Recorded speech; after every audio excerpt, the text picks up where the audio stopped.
Hi everyone, welcome city by super guide. मेरा नाम है आकाश कुमार। सीयूटी यूजी 2024 की फॉर्म फिलिंग के दौरान बच्चे सबसे ज्यादा गलतियां करते हैं, चाहे वो डॉक्यूमेंट्स को लेकर हो, यूनिवर्सिटी या फिर किसी कोर्स का चुनाव हो, या फिर कोई भी किसी भी तरह का फोटोग्राफ हो या फिर आपका सिग्नेचर हो। इनमें तरह तरह की गलतियां करते हैं और एक सबसे बड़ी गलती जो निकल कर आती है वो है क्रॉस स्ट्रीम की। देखिए, सीयूटी एग्जाम के आने के बाद एज पर दी नेशनल एजुकेशन पॉलिसी 2020 अब बच्चा क्रॉस स्ट्रीम का ऑप्शन चूज कर सकता है, लेकिन इसकी अधूरी जानकारी आपके लिए परेशानी का सबब बन सकती है और आपको बाद में बहुत दिक्कत होगी जब आप किसी यूनिवर्सिटी ऑफ दिल्ली या किसी और बड़ी सेंट्रल यूनिवर्सिटी के लिए अप्लाई करेंगे और वहां पर जब आप अपने कोर्स या फिर कॉलेज का चुनाव करेंगे तो वहां पर आपको रिजेक्शन का सामना करना पड़ सकता है, केवल एक वजह से कि आपको जब आपने फॉर्म फिलिंग करी थी तब आपको इसकी अधूरी जानकारी थी। देखिए, असल में पहले क्या होता था, अगर आप एक ऐसे स्टूडेंट थे जो कि साइंस से कॉमर्स की तरफ स्विच कर रहे हैं, कॉमर्स से ह्यूमैनिटीज की तरफ स्विच कर रहे हैं, तो फिर तब आपको थोड़ा सा डिसएडवांटेज मिलता था। मतलब अगर सीयूटी एग्जाम के आने से पहले किसी कोर्स का बीकॉम ऑनर्स का कट ऑफ अगर 99% गया है और आपके भले ही 99% मार्क्स हो, साइंस बैकग्राउंड से आप हैं, आपके बोर्ड एग्जाम के अंदर, तो आपके 97, 98 या फिर 96 या 95% मार्क्स कंसीडर किए जाते थे। लेकिन अब सीयूटी एग्जाम के आने के बाद अब ऐसा नहीं है, आपको केवल उस कोर्स का एलिजिबिलिटी क्राइटेरिया सेटिस्फाई करना पड़ेगा। यही है एक क्रॉस स्ट्रीम ऑप्शन। मतलब आप साइंस से कॉमर्स की तरफ जा सकते हैं, कॉमर्स से ह्यूमैनिटीज की तरफ जा सकते हैं, इवन कॉमर्स या ह्यूमैनिटीज वाले बच्चे हैं तो वो साइंस की तरफ भी जा सकते हैं। तो बहुत सारे ऐसे कोर्सेज भी हैं।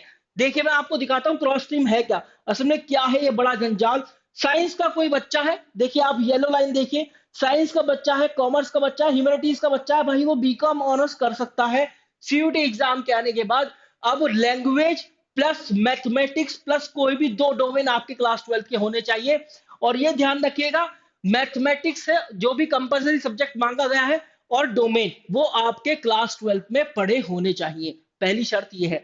दूसरा, यहां पर देखिए कॉमर्स का अगर आप देखें, ये वाली जो लाइन है, ये वाली लाइन को फॉलो करिए, ये बीटेक लिखा हुआ है। साइंस वाले बच्चे, कॉमर्स वाले बच्चे, ह्यूमैनिटीज वाले बच्चे बीटेक कर सकते हैं भाई। यूनिवर्सिटी ऑफ दिल्ली जैसी जगह से बीटेक कर सकते हैं, जिसका लगभग 31 लाख रुपए साल का पैकेज गया है cluster innovation centre IT and MI से।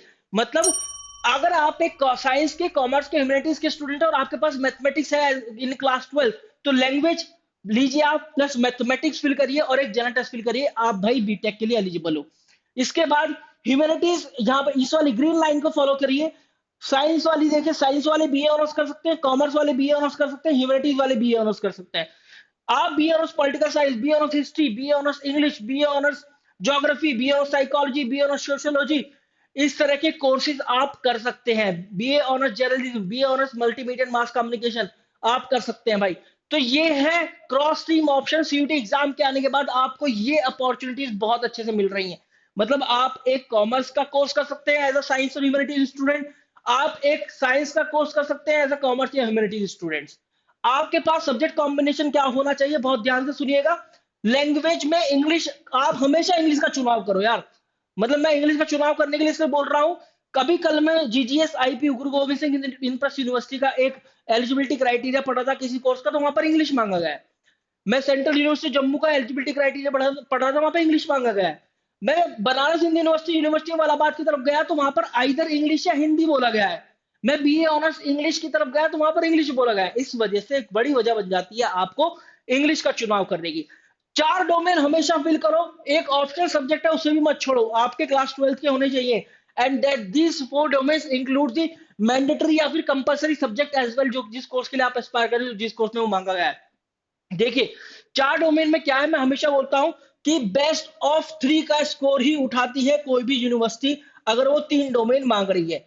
बेस्ट ऑफ 3 डोमेन का स्कोर उठाएगी। हो सकता है कि आपका फिजिक्स बहुत अच्छा हो, लेकिन आपके फिजिक्स में सीयूटी एग्जाम में अच्छे मार्क्स नहीं आए, आपके केमिस्ट्री में आ गए, मैथ्स में आ गए, फिजिकल एजुकेशन में आ गए, तो आपको मैथ्स, केमिस्ट्री और फिजिकल एजुकेशन उठाएगी यूनिवर्सिटी ऑफ दिल्ली। मतलब बीएस पॉलिटिकल साइंस, ऐसे कोर्सेज के लिए जहां पर ये बोला गया कोई भी 3 डोमेन। इसके बाद जनरल टेस्ट जरूर ले भाई। Baba Saheb Bhimrao Ambedkar university, B R Ambedkar university Delhi, फिर जीजीएस आईपीयू, फिर आप बात कर लो यूनिवर्सिटी ऑफ इलाहाबाद की बात कर लो, आप बनारस हिंदू यूनिवर्सिटी की बात कर लो, सेंट्रल यूनिवर्सिटी जम्मू की बात कर लो, कहीं भी चले जाओ यार, जनरल टेस्ट जो है बहुत सारे कोर्सेज के लिए मांगा गया है, बहुत सारे कोर्सेज के लिए, इसलिए जनरल टेस्ट कभी नहीं छोड़ना चाहिए। जो बच्चा छोड़ रहा है, मैं तो मुंह पर बोल रहा हूँ भाई, बेवकूफी कर रहे हो। तो जनरल टेस्ट कभी मत छोड़ो। ऐसे कोर्सेज जिनमें केवल ये मांगा गया है और आप उसके लिए एस्पायर कर रहे हैं, अच्छी बात है। लेकिन अगर इनमें आपका सिलेक्शन नहीं होता है किसी भी कारणवश, चाहे कट ऑफ आप क्लियर नहीं कर पाते, तो फिर आप इसको एज अ बैकअप ऑप्शन हमेशा कंसिडर कर सकते हैं। So that can be your best combination for the cross stream option. Wish you a very good luck guys. Thank you very much. आप लोग कॉल कर सकते हैं मुझे और मेरी टीम को 7676564400 पर। इस नंबर पर आप हमें कॉल भी कर सकते हैं। Thank you.